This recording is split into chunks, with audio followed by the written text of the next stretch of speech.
thinking of total chaos and someone doing what they're not supposed to do, immediately it makes me think of David Soldier here, who has, are there any limits to what he won't do in the name of stretching the boundaries of what is or isn't possible, teaching elephants to make music and to paint,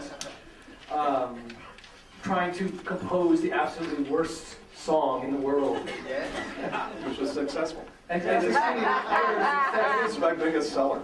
Yeah, I think it's a lot better than the best. It's sold about 20,000 copies. Yeah. But statistically, Right. it's the most popular song in the universe. We can Amazing. prove it. Yeah. With statistics. Statistics are very valuable. It's great that he could be here. David Soldier. Thank you. And I really appreciate David and Stephanie for asking me here, and I really appreciate Philip and Tyler and Ann, both for their talks and putting me on the segment, and because they've just given me a whole 3 straw men and women, which are going to be a lot of fun. The straw man argument is an argument us academic scientists use all the time. We kind of pretend that somebody said something they didn't actually say. So we have a thesis which absolutely defeats them and makes us really special. And the last one is from Ann. And Ann says the reason we academic scientists don't want artists in our laboratories is because they're unpredictable. And my counter thesis to Ann, which I'm sure you cannot deny this, well, go ahead and deny it, is that the real difference between academic artists and academic scientists is when an academic artist gives a talk, they will type it out and they'll read it. And I've never seen a laboratory scientist do that, and I know that you're both, because you have the notes, and then sometimes you read from the notes, and sometimes you put the notes aside and extemporize like an experimental scientist. So I think that's the fundamental difference between art and science. Now I'm going to say regarding Tyler has ranges of sort of evolutionary changes in organization, and I'm going to take several of them and squash them down and say it's not just science has gone beyond the cave paintings. I think science and cave paintings are going to be very similar, and not only that, but obviously I'm going to say animals and maybe even pre-animals participate in something like cave painting and art. So Vitaly Komar, who was supposed to give this talk with me today, and along with his ex-partner Alex Melamed, are the people that taught Thai elephants to paint. There's actually a bit of history in that. We're going to get into that. So he's couldn't make the plane to get here, but he is actually present in a sense, in that we recorded a story from him yesterday about this is a great place to introduce the story, because it's been handed down, but it's not in any of the books. It's not in Mia Feynman's very good book on elephant art. It's not anywhere. It's not even in David's book. But on the beginning of elephant art, and perhaps the beginning of abstract expressionism, what's going to tie everything together I'm talking about today is abstraction. So you're going to hear that story in the midpoint. Here's what I'm going to try to get through if I can. First, from our laboratory science work, what's the difference between art and science? One thing that scientists say all the time that really irritates their partners and families and other people are, I looked at this molecule, it's beautiful, or what I saw today is beautiful. Show it to them, and I show it to my mother, and my mother says, well, what's beautiful? It's a bunch of junk, it's like, it looks ugly. No, to scientists, it's beautiful. So I'd like to give you some examples of what is in nature that scientists think are beautiful and why. And I hope in a couple of pictures and slides you'll understand something about why they say some of these ideas are beautiful. So what do they mean? The second part I'll try to transition in. I don't know if you can fix that. We're not getting quite the whole screen on this. But the secret history of perhaps the beginning of the abstract expressionist movement, which is Vasily Kandinsky, who visited the elephant who was drawing in the Berlin Zoo before World War I. So you'll hear that in Vitaly's talk. And finally, taking some of these ideas, which all have to do, again, with abstraction, but abstraction from nature, and some work we're doing these days to try to put that just not in visual art, but also in music by abstracting qualities in music. So this is about the only, maybe I'll show you two, quote, hard science slides. No math, but this is, and this will not be too difficult for artists because you're actually trained in this if you studied art. So the colors that we see in all the animals that you've seen today, where do those colors come from? By the way, in us mammals, we only have one pigment. Our only pigment is melanin. So that's all, even despite everybody's differences in skin and hair color and so on. The only pigment in hair and skin is melanin, which is a long chain compound that derives from dopa. L-dopa is stuff they give to people with Parkinson's disease. Other animals, flies, for instance, have many different pigments. Our other pigments are kind of accidental. Hemoglobin, right, the red in blood. And we have other pigments associated with aging, which are sort of accidents that occur in the cell. There's something called lipofuscin. There's a pigment in the brain called neuromelanin. But how do all these pigments have color? So as you all know, if you, not all of you, but all of you went to art school. So light is all moving at the speed of light, but there's different intensities in the light. So you take sunlight or white light that's shining down here, and look at all those particles, those light particles. They're moving with different amounts of power. And if they're moving with a lot of power, they're vibrating, right? They're all vibrating. But some of them have so much power, they're all shooting across, but they're vibrating like this. And if you can put some a prism or some wet air, like with the rainbow, some of them will be refracted at different angles depending upon how much power is in there.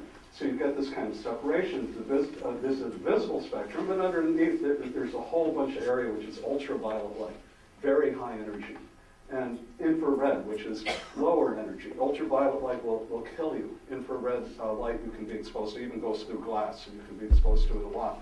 And it's quite safe. So this is what you, again, I don't know if there's anything you can do to the screen to get there. We're actually not able to see the infrared, which is way out here.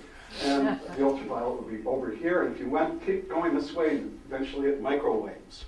And if you go this way, you'd hit X-rays, okay? So high energy, low energy. And there's just a little tiny bit of this energy that happens to fall in our visual areas. So let's go where our rods and cones can sense them. Actually, if we kept going long way out there, these are nanometers, billionth of a meter. If we went further enough, we'd get into the kinds of vibrations we hear in sound and music, which are roughly 40 hertz, 40 times a second. Enormous, big, long waves. But if you take those waves and you put them up to a speaker, you're going to hear sound. Okay, so what gives colors to these different pigments? And what gives it, and maybe this is not something the artists are thinking of so much, is it's not what's emitted, it's what's absorbed. So let's say we want to design a yellow pigment. What we need is to take a molecule that absorbs over here, opposite of that color wheel that you all learned. Right? We want something red. We want something that absorbs in green because it holds back those light particles with that energy, and then whatever is reflected is the rest of the stuff. Okay, so that's how we're going to make a pigment. So what's a beautiful molecule? So I asked Roland Hoffman, many of you know him, he's a great chemist up in Ithaca, at Cornell. What are your favorite molecules? Well, one of his favorite molecules, this is not actually one of his top 3, but it's a really beautiful one. And that's, I don't know, are there any chemists here? What is it? It's in, I wrote it. Listen, now look at this. This is a super cool molecule, and it's the indigo pigment that you're all familiar with, okay? And if we look at it, we could say, non-chemists, what's cool about this? And one thing you could see, if you stare at it just for a second, is it's symmetrical. Isn't that neat? There's not so many of these kind of symmetrical molecules of this size that we use. And so you could kind of fold it over and upside down, it would be the same thing. Now, a chemist is also going to look at this, especially if they're into color, and they're going to look at this structure. They're going to say, this is a C double bond here, and there's a C double bonded with an oxygen over there. And what's that mean? What that means is you're probably going to absorb light, and you do absorb light. Okay. Also, I wanted to show you that even though a chemist would look at this in black and white and say it's beautiful, I actually painted it, right? So now that I've painted it, it's art. We live in New York. Those of us who live in New York know it is art because it's painted. You can hang it on a wall, it's real art. You can sell it in a gallery. That means it's definitely art. Okay, so we've got art here. So everybody here, the artists and scientists, can all admit that this is beautiful. So now, why does this have an indigo color? And the reason is just what you saw on the color wheel, which should show up here. Whoops. I don't know why I didn't, but oh, because it's running off the screen. Okay. What I have down here on the bottom of the screen, if you can see it, would be where the absorbance is and where the reflection is. Okay. The reflection turns out to be around 500. So 500 nanometers. That's a blue. An important pigment for us. If I knew about the previous talk, I would have shown chlorophyll instead, but I didn't know that what you were going to show, so instead I showed an important one for us, hemoglobin. So hemoglobin also has a lot of symmetry that you can see here, another painting. It holds the light particles in a slightly different way, okay? And they're held around this iron molecule over here. Whether oxygen is bound or not makes a difference in the color. That's why when you get blood, you notice it's a darker red color when it becomes deoxygenated. But the same thing. You absorb a particular pigment, which I've written down here somewhere, so we're not seeing it today. And what's left to reflect is this nice red color. This one here is a particular personal favorite. This is the last of the chemistry paintings I'll show you. This one is coumarin. Does anyone know what coumarin is? Anybody work in perfumes? Speak up. What is it? Spoiled hay. Exactly. So it's a smell that's used in perfumes, and if you smell it, you'll go, ah, freshly cut grass. Okay? It turns out that coumarin is one of the most fluorescent compounds known to chemists, especially if you add an amino group, and they do tons and tons of chemistry with it. And this one is different than this one. Doesn't absorb. This one actually has it absorbs a photon, a light particle. But what it does is it kicks up one of its present electrons to a higher energy state. Okay, and when it does that, it emits a photon of a lower energy state, and that's fluorescence. Okay, so that's what happens with the fluorescent compound.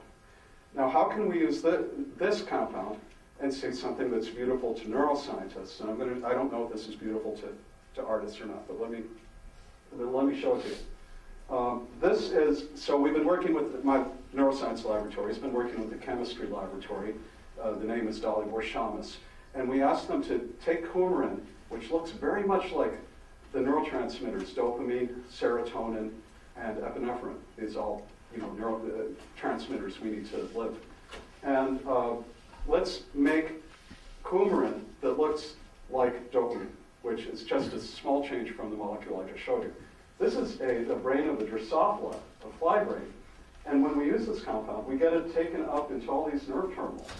So we can see in this living fly brain where the nervous system is. Now we can take movies of it, and this fly we're giving amphetamine to. Amphetamine's a drug that releases dopamine. And we can watch it. We should be able to watch it. There we go. So you can see live neurotransmission right there. This is the first time people have been able to see this.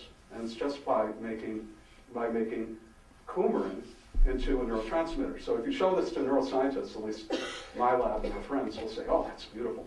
Let me show it to you in a mouse, okay? This is a mouse brain, and these are the little terminals. Each of them have dopamine in them, but they also have this false fluorescent neurotransmitter hitchhiking along with the dopamine. And when we'll stimulate it in a second, you'll see the release of this neurotransmitter, actually a false neurotransmitter. And now we can see for the first time that there's billions of these in the brain, and we can see them release. And we can see that they're different. One from the other is quite different. So let's see that. So this is before stimulation. About now, Danielle is stimulating, and you can see the release of this stuff. So you're looking at actual neurotransmission in the brain live. So coumarin, fluorescence, chemistry, neuroscience together. Now, here's another idea. I'm glad that one of the speakers brought up fractals. What is fractal? What does fractal math have to do with all this beauty? And of course, there's a lot of work on it, and you should all, who are interested in this, read Benoit Mandelbrot's book. It's a classic book on fractals and the geometry of nature. which is out of print, but you can still get it from Amazon anyway. And so the idea is, how do you get small ideas and reiterate them and come up with complex ideas, all right? And that's beautiful to people working in geometry. And so here's an idea.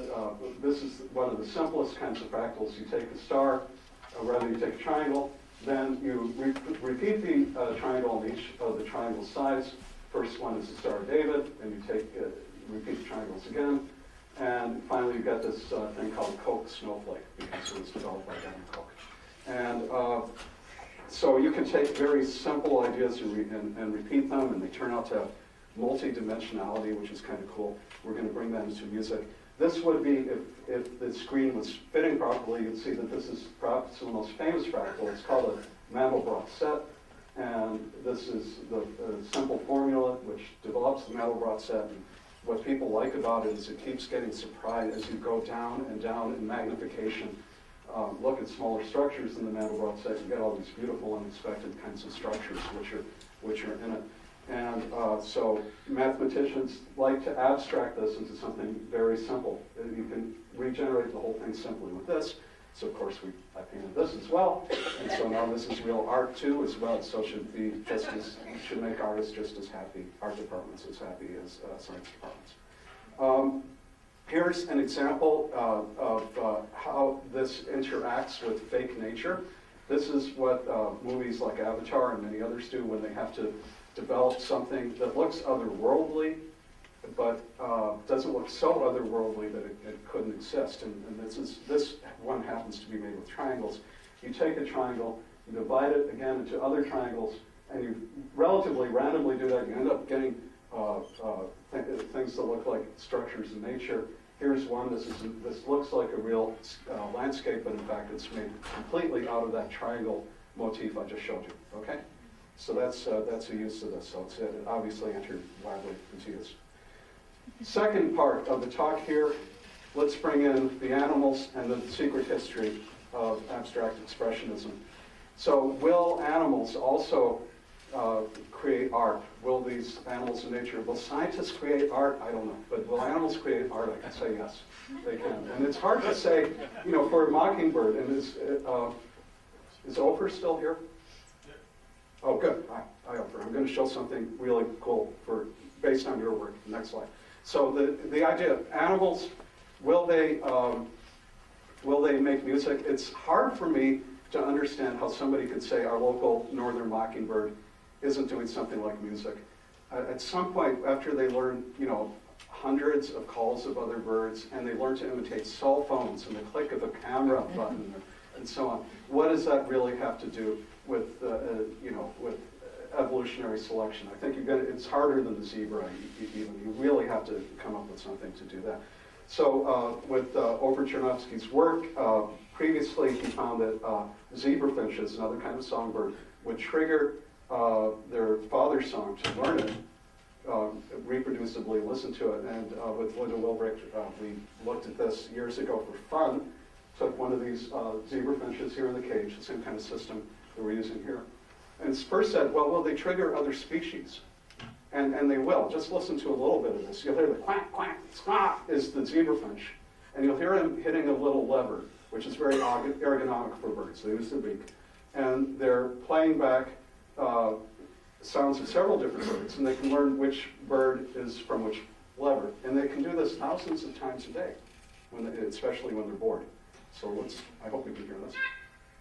So that's a zebra finch. That's one of the sounds they're playing back. So some of them, they're going to hit one which kind of scares them, and you'll hear that in a second.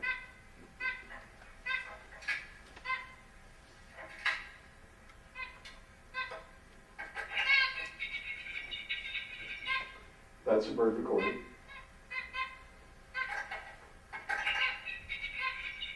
The rattling is the lever.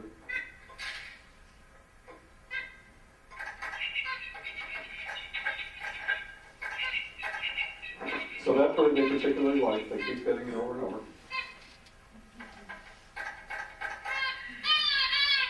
Okay, that's when they hit another bird with the scarier sound. Okay? All right, let's hear. Now, when they trigger human music. And they will also do this hundreds or thousands of times a day. They'll just sit there. There's no reward other than hearing the human music played back. They don't like rock music. They'll play it once and they'll never play it again. They tried to play it from Memphis. They heard it once and they like trumpets and trombones, which sound to me a lot like their own sound. So here they are triggering. This is live time, no editing.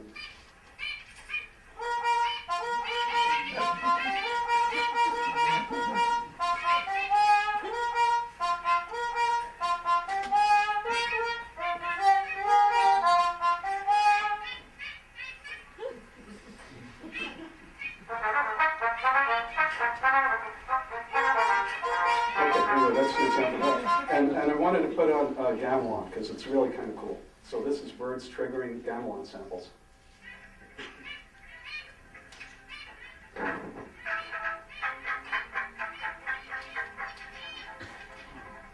Now the very rhythmic stuff is not them. It's the stuff which stops and starts and stutters like a DJ is when they're hitting.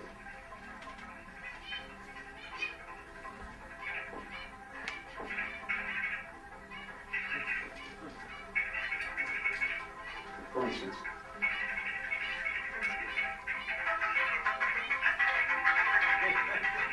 So these are the zebra finches triggering this stuff at will.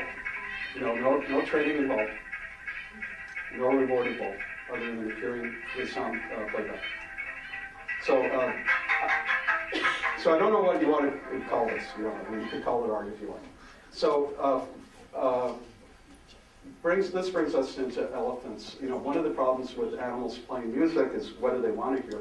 Sometimes they hear differently. So very small animals. I almost brought a fruit fly recording here, but you can look at it on YouTube. It's right next to Lady Gaga. You would go to Drosophila, and you can hear the Drosophila mating calls and so on. But with elephants, they hear about an octave lower than we do on each side. So as was discovered by Katie Payne about maybe 20 years ago now, they have some very low frequencies that we don't hear, and this paper studied them and found that that's because it can travel for miles and miles and be a long-term communication for them, because the ears are far enough apart so that it can pick up these very low frequencies. Okay, at this point, let's go into the secret history. So these are the characters. I hope you'll be able to understand Vitaly's Russian accent. So one character he's talking about is Vasily Vatagin, who's shown here working on an animal. This was the founder of the Russian tradition of painting animals, and he's going to tell you a story. It's about 2 minutes long on what happened when Vasily was painting the entrance to the Berlin Zoo, which is still there before World War I. Then he called his friend, his name's cut off over here, but it's Vasily Kandinsky, who's Russian, but spent a great deal of his life in Germany to watch the elephant painting. This is one of the elephant paintings in Thailand that Vitaly and Komar, who's cut off over here, and Alex Melamed taught how to do. And this is a painting by Kandinsky, perhaps with some similarities. But here's the story on how Kandinsky learned about painting, elephant painting. Many spectators treating elephant art as a kind of continuation of prolongation of the tradition of abstract expressionism. But I think it's completely wrong. I understand it differently, that abstract art was influenced by elephants. Because I used to know the great animal artist, Russian animal artist, Vasily Vatagin. He was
thought it's maybe a reincarnation of the soul of the artist. Maybe this elephant in previous life was the human being, it was artist, etc., etc. And what I was sure that Kandinsky abstract art, Kandinsky was a pioneer of abstract art, as we know. Without Kandinsky, such a tradition couldn't exist. It was really the beginning of the modern art, avant-garde, manifestation of avant-garde idea, how to develop, how to destroy even the old tradition of old art, etc.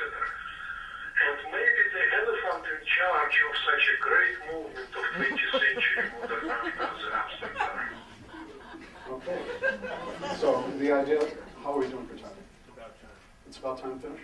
Okay, so let's just, we're going to fast forward to the end of maybe the last minute or so. Let's just watch the elephant music and just get some idea what that's about. Let's see, I should go to QuickTime here.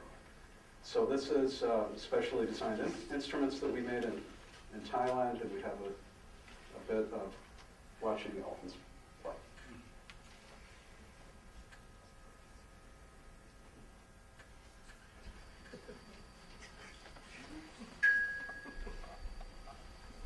Some of the elephants, like this younger one, you'll see that they're being coached by holding on a tooth.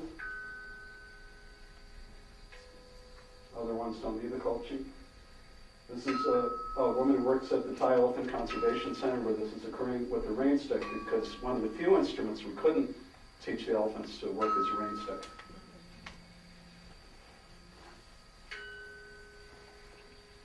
And there's altogether 14 elephants in this orchestra playing live. No edits and no overdubs.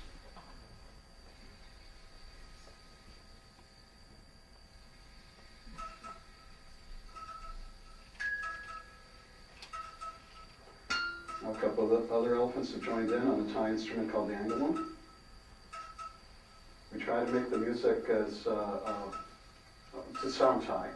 This is a much better trained elephant. The other one was only about 3 years old. This one's about 12.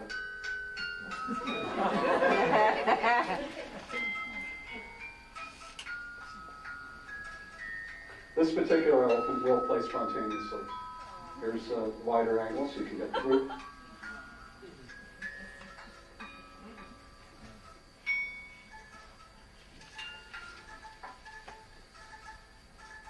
The angulums are off the screen right now. They're the two women with rein sticks. Elephants aren't good at turning sticks for some reason. They can do it.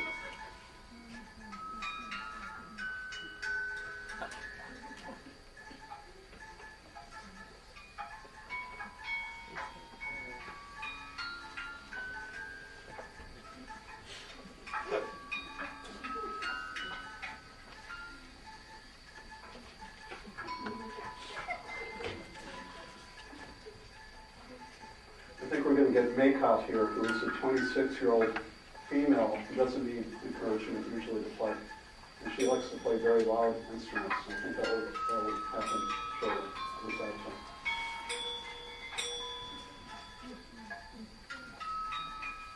These are Thai temple bells. We just rigged the system so they can be struck with hammers.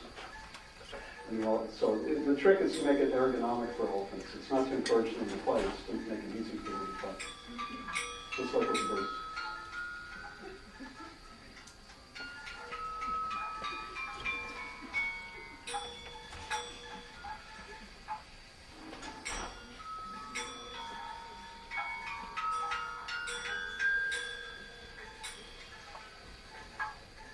Okay, we'll stop here. Let's just let me talk here about if possible.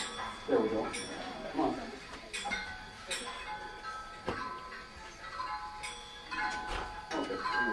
That's me talking. Doesn't usually need any. She's happy to have them. Okay. Well, thank you very much.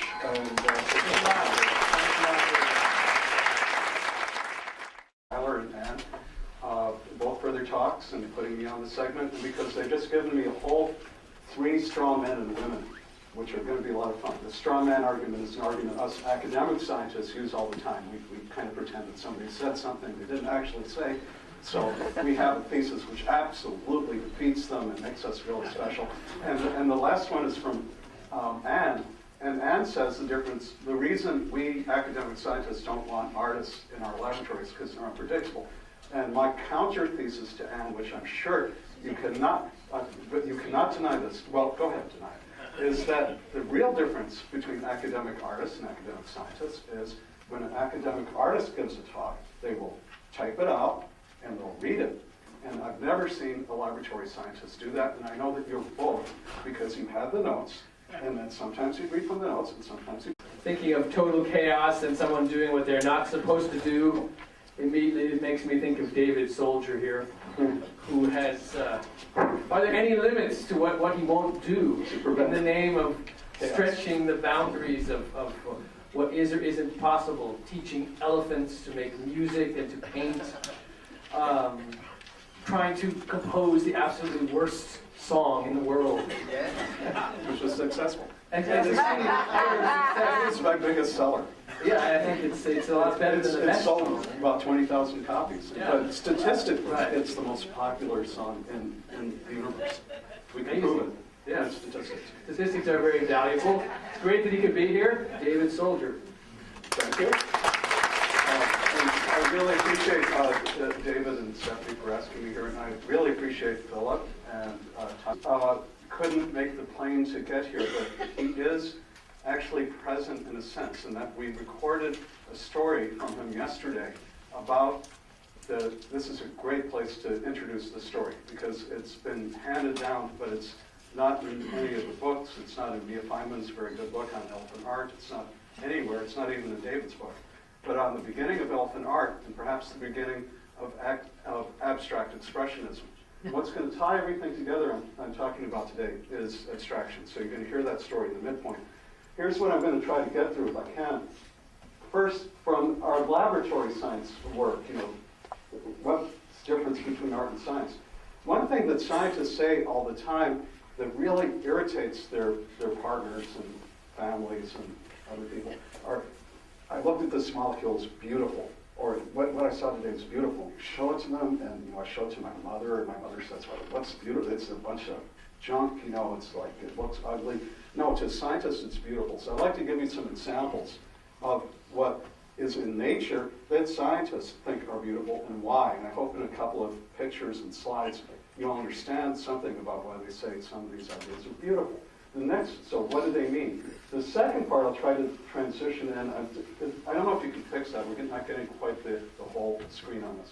But the secret history of perhaps the beginning of the abstract expressionist movement, which is Vasily Kandinsky, who visited the elephant who was drawing in the Berlin Zoo before World War I. So you'll hear that in Vitello's talk. And finally, taking some of these ideas, which all have to do, again, with abstraction, but abstraction from nature, and some work we're doing these, put the notes aside and extemporize like an experimental scientist.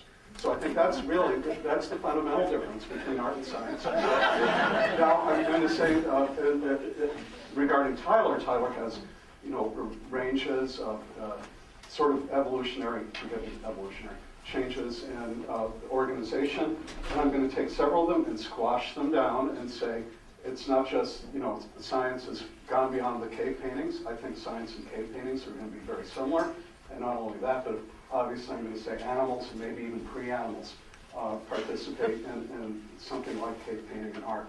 So Vitaly Komar, who was supposed to give this talk with me today, and along with his ex-partner Alex Melamed, are the people that taught Thai elephants to paint. There's actually a bit of history in that. We're going to get into that.